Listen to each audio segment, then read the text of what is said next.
Scan for Sovi, your AI bestie. I got your back. Calculus problems like this integral look intimidating, but you can solve them in under 60 seconds by following 3 simple steps. Let us start right now.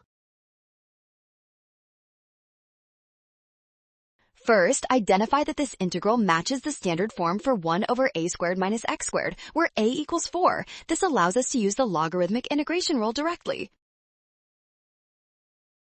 Now, apply the formula with a equals 4. This gives us 1/8 times the natural log of the absolute value of 4 plus x over 4 minus x, evaluated from 0. Finally, plug in the bounds. At 2, we get 1/8 ln of 3. At 0, we get ln of 1, which is 0. The result is 1/8 ln of 3.